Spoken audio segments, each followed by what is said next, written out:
On December 19, 2011, the United Nations General Assembly adopted and declared 11th October as the International Day of the Girl Child. As this year marks the 10th anniversary of its commemoration, adolescent girls have showed that if empowered, they have the potential to change the world. To achieve this, there needs to be the appropriate investment to achieve the United Nations Sustainable Development Goals. But what does International Day of the Girl Child mean to an African child like Adama Suso? I feel like it's a very important day and also a very special day for girls to celebrate, especially in Africa where girls and women are not being given a lot of rights and we have a lot of responsibilities, and they somehow feel like they could cage us, and take us to the houses and tell us like we are just for our husbands and all of that. And so having the opportunity to be able to speak up for ourselves on the day of the girl child, like it means a lot to me. So sometimes I write like poetry, and I got to share it with the UNICEF and the Woman Boss because I felt like that was one of the opportunities I had to be able to express myself. Almost half of primary schools in less developed countries lack single-sex toilets, which greatly affects girls' attendance when they are on their periods.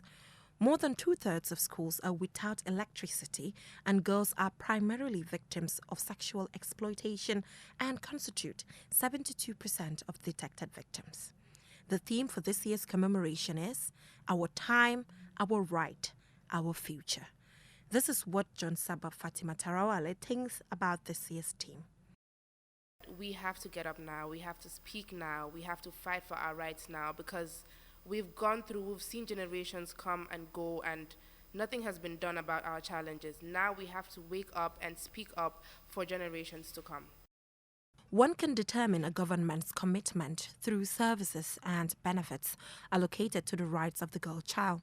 Government budgets clearly show their priorities against other sectors and demands.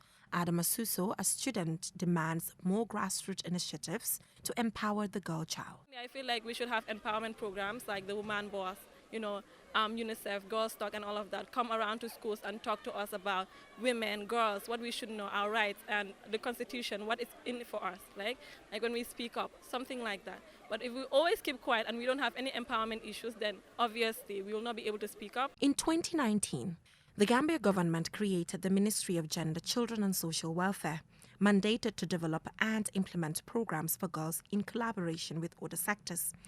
Now, a multiple indicator cluster survey conducted in 2018 in the Gambia confirms that 34% of women 20 to 49 years old were married before the age of 18.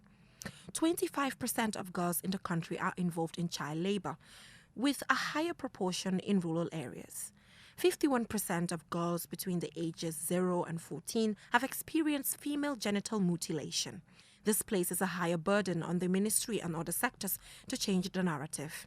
If this year's theme, Our Time is Now, Our Rights, Our Future, is to mean anything. Our time, our life, our future! Reporting for QTV News, I am Jainaba.